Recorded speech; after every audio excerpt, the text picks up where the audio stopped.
Yesu ashimwe, reka ngusuhuze nkwifurize amahoro y'Imana, wowe ukunda kandi ugakurikirana by'ukuri abagirana umunsi ku munsi. Reka nkubwire ngo umugisha Uwiteka atanga nukomeze kuba ku buzima bwawe.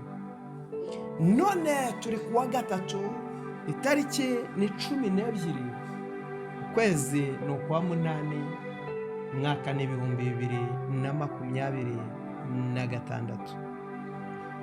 by'ukuri abagirane kuko umucyo wawe uje kandi ubwiza bw'Uwiteka bukaba bukurasiye.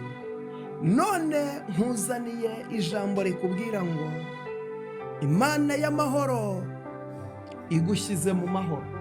Haleluya! Imana izanywe no kugushyira mu mahoro uyu munsi, akira gushyirwa mu mahoro y'Imana. Hari ubuzima wari ubayemo umutima uguhagazemo, hari ubuzima wari ubayemo wumva muri wowe udatuje. Hari ibihe bijya biza umuntu akabaho akumva ntatuje, kumva umutima wawe urahagaze kandi ujugunya amahoro, bitewe n'ibyo unyuramo, bitewe n'ibikunaniza, bitewe n'imbaraga zigutsikamira, bitewe n'ibigeragezo, bitewe n'abakurwanya. Ariko nonaha nkuzaniye ijambo rikubwira ngo humura, Imana igushyize mu mahoro. Haleluya! Imana igushyize mu mahoro kuko ari Imana ishobora byose. Nkundira dusome Zaburi ya 12, maze unkundire turebe ku murongo wawo wa 6. Haranditse ngo kubwo kunyagwa k'umunyamubabaro, kubwo gusuhuza umutima k'umukene, nona ndahaguruka, ni ku Uwiteka avuga, ndashyira mu mahoro uwo bacunira inkoni. Haleluya! Ijambo ry'Imana hano riravuze ngo kubwo kunyagwa, Imana ishimwe, kubwo kunyagwa k'umunyamubabaro, Imana y'amahoro itugirire neza.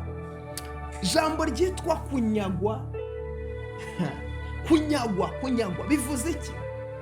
Bivuze ngo hari ibintu wari ufite urabinyagwa, hari ibintu byari ibyawe urabyamburwa, hari umugisha wari ugenewe Satani arawukuriganya, hari amasezerano yawe wahawe n'Imana, Satani yariganyije ubuzima bwawe.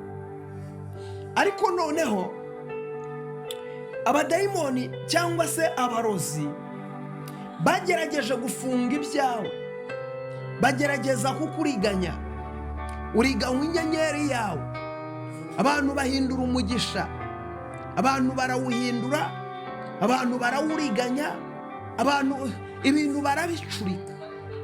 Ariko hano ijambo riravuze ngo kubwo kunyagwa k'umunyamubabaro. Ngo wanyazwe udafite kivugira, wanyazwe udafite uwo kukurenganura, wanyazwe udafite uwo kukurwanirira. Ariko ibyo byose Imana wasenze yarabibonye. Mana yumvishe gusenga kwawe, Mana yumvishe gutaka kwawe. None Imana iravuze ngo kubwo kunyagwa k'umunyamubabaro no kubwo gusuhuza umutima k'umukene.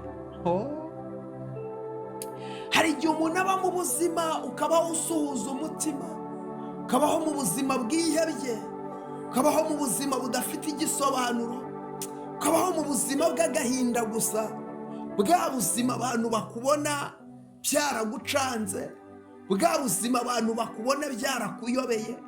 Ariko Imana ishimwe, ahangaha Imana y'amahoro iravuze kubwo kunyagwa k'umunyamubabaro no kubwo gusuhuza umutima k'umukene. Hari igiteye Imana guhaguruka.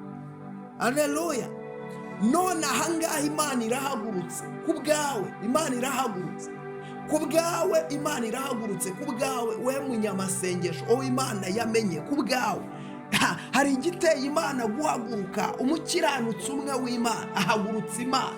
Imana igahaguruka ikagera mu mudugudu ikaza kureba ngo ni iki cyabaye.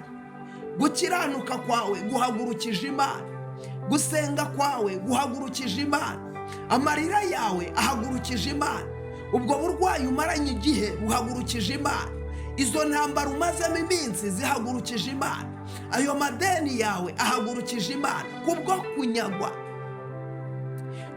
kunyagwa k'umunyamubabaro, kubwo gusuhuza umutima k'umukene, none aha ndahaguruka, niko Uwiteka avuze. Ni Imana ibivuze yo ubwayo, iravuze ngo irahagurutse.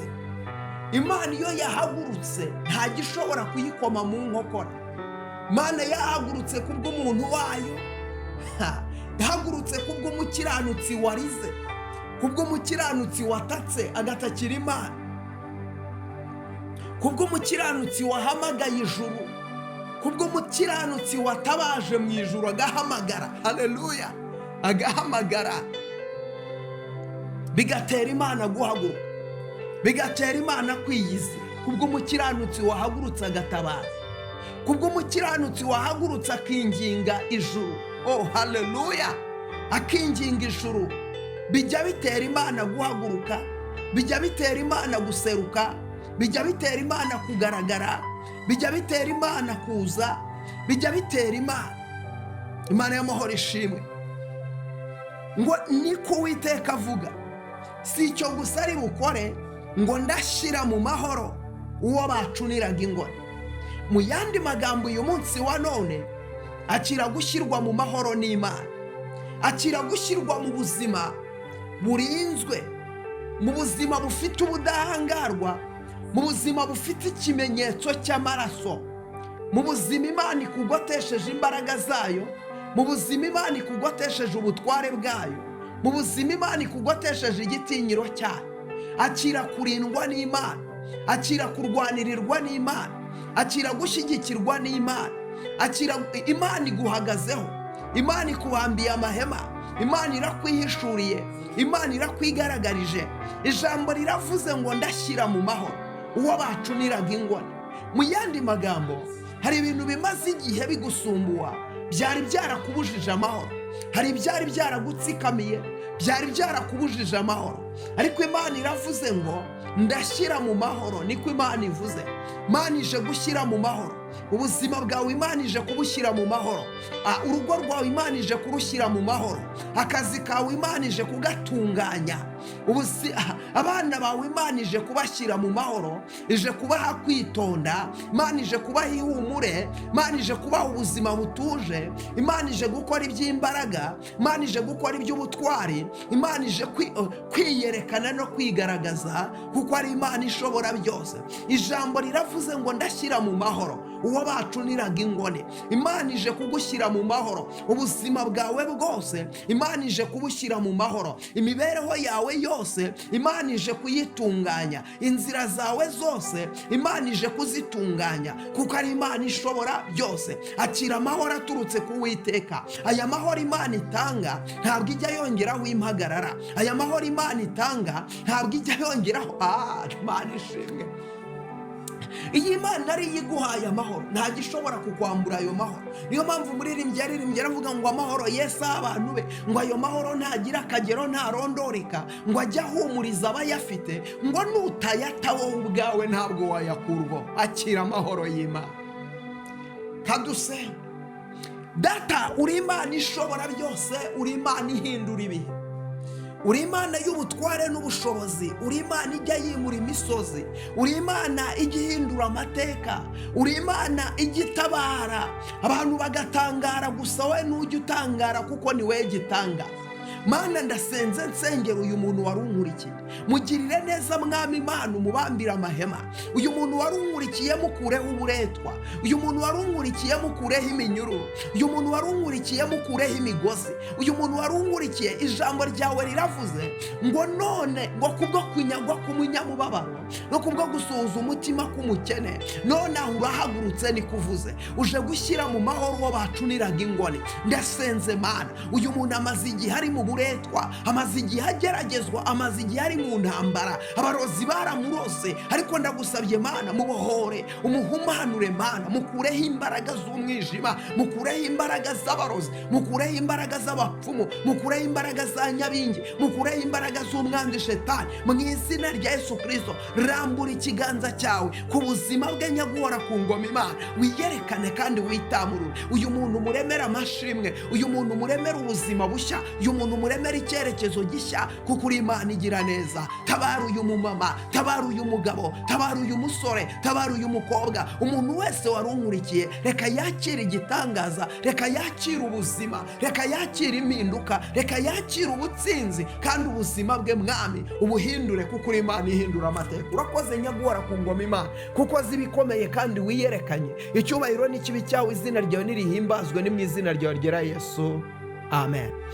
Imana iguhereze umugisha wo ugiye gusheyaringa uno buhanuzi. Sheyaringa abantu 5 byibura. Ukibasheyaringa Imana iguha umugisha. Wowe ugiye gusheyaringa ngusabiye umugisha w'Imana. Kora subscribe niba utari wayikora, kanda like, comment yawe ni ingenzi.